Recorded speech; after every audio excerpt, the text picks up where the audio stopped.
Hello, bonjour, bienvenidos, benvenuti, welcome to the Music Polyglot channel. Now, this being the Music Polyglot channel, you'll find good quality subtitles down there. Today, we're going to have a look at Without You by the Kid Laroi. Now, if you, my friend, if you are a professional player or a very advanced guitarist, that was all the reference you needed. You can go get them, Tiger. For the rest of us, let's break everything down in a close-up. Okay, this song is super simple. It's just one chord sequence with the same rhythm throughout the whole song. Let me play it for you slowly so that you can see what's going on. So, 3, 4...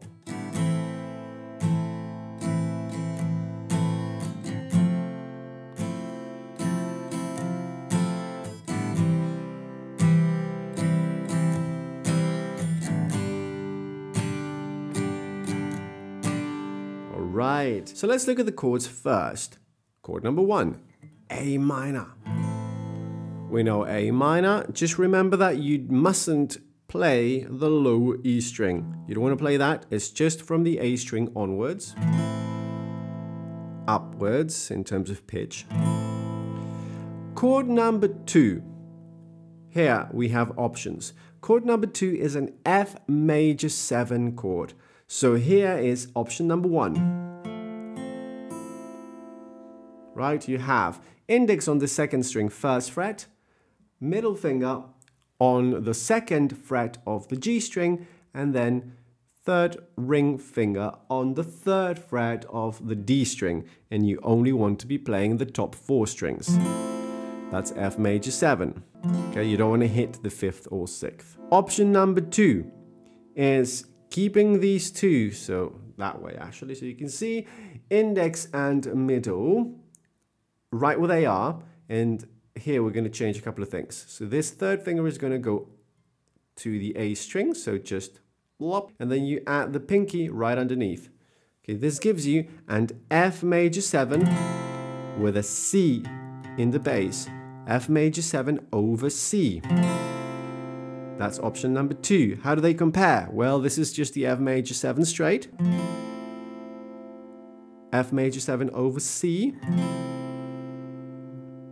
Okay, so you can hear that lower note.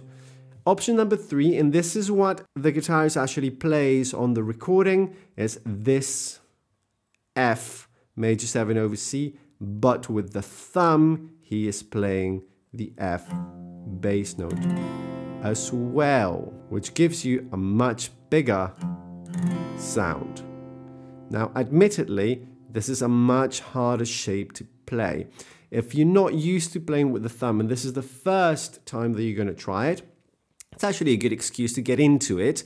But, you know, don't be surprised if this becomes really difficult to play. It's not easy. It's not easy to get that sounding all right. But don't think that you absolutely need to play it that way. That's why I've given you 2 other options that work just as well. Chord number 3, straight C major. Again, you don't want to hit the low E string. Actually, if you can, you should mute it. I'm using my thumb to mute it. And chord number 4, G major. On the recording, they play that full G major with the ring finger on the 2nd string 3rd fret as well. So those are the 4 chords. A minor, F major 7, C, and G. The rhythm. The first thing that we have to bear in mind is that our strumming pattern is a semiquaver based pattern, or 16th note based pattern. What does that mean? Well, it means that if we have a beat, let's say 1, 2, 3, 4, a hand is playing 4 notes on each of those beats. Our hand is going 1 E and 2 E and 3 E and 4 E and 1 E.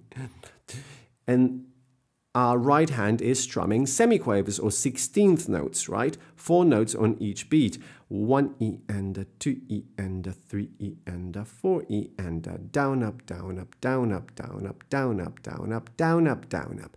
And it's absolutely crucial that it respects that alternation between down strums and up strums. It never repeats two down strums in a row or two up strums. It's always down, up, down, up, down, up, down, up, down, up, down, up, down, up, down, up.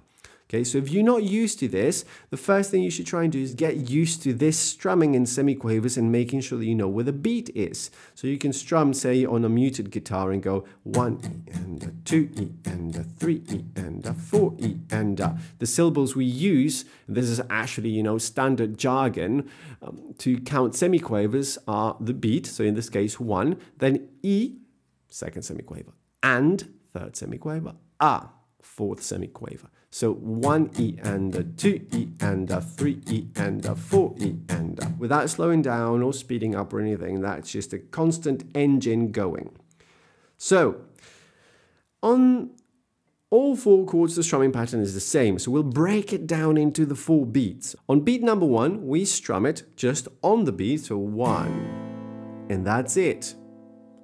On beat number 2, we'll strum the beat, so 2 E and A, and the last semiquaver, which is the A, which is an upstroke. So 2 E and A. So far, if we go and play just 1 and 2, it gives you this 1, 2. You can join in 3, 4, 1, 2, A. Okay, 1, 2.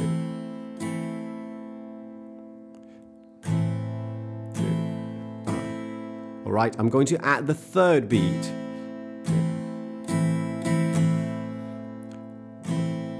2, A, E, and.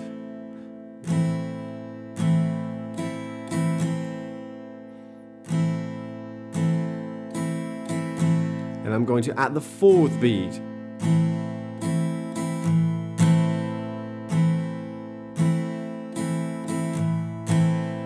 1, 2, A, E, and 4. 1, 2, A, E, and 4.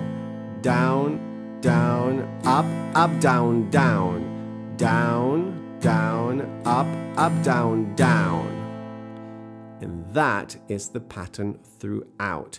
Whatever you do, make sure that you keep that down, up, down, up, down, up, down, up, down, up, down, up, down, up, down, up, consistent. And if you work at it by adding 1 beat at a time, like we just did now, play it more slowly if you need to, but adding just 1 bit at a time is going to take you a lot less time and frustration than trying to just get it by trial and error from the beginning. Now, before you change chords, you have this Chikka, which is kind of a very, very guitar-y device that we use all the time when we're as a recourse to have something that sounds good whilst we change chords.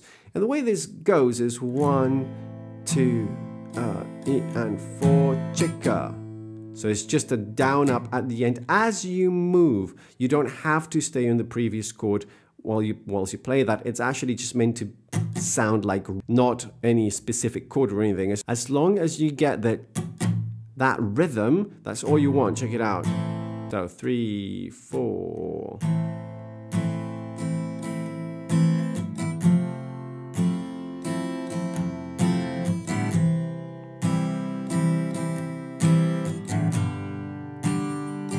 Yeah, so you're just using it as a device in between the chords to kind of bridge the gap that you might have otherwise. Now, that's not something that you need to think about specifically. It's something that will come to you as you progress and as you play. Now, I will slow it down all the way so that you can see some of you, the more kind of perfectionists and detail-oriented, and I know that because I am one of those, might have realized that there's other things going on in that Chikka, that sometimes there's an open guitar sound, for example. So check it out if I play that super slowly.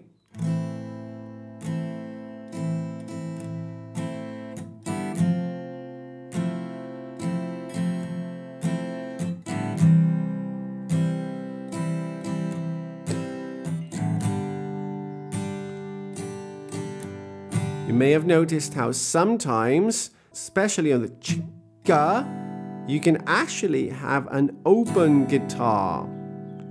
You go, and then you fall, you land on the chord. On its own, you know, it might sound like, ooh, that doesn't sound very good. But in context, and because it's fast,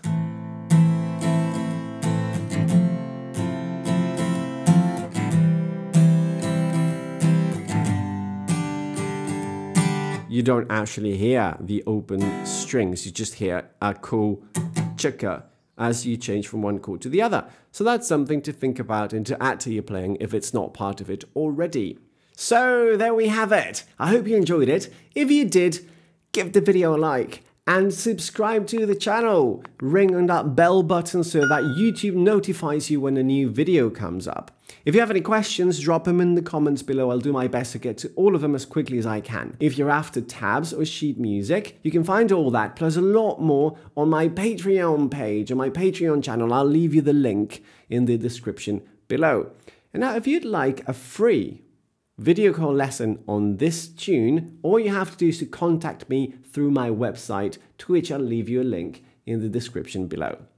Thank you for staying till the end, and I'll see you next time. Hasta la próxima, arrivederci, au revoir.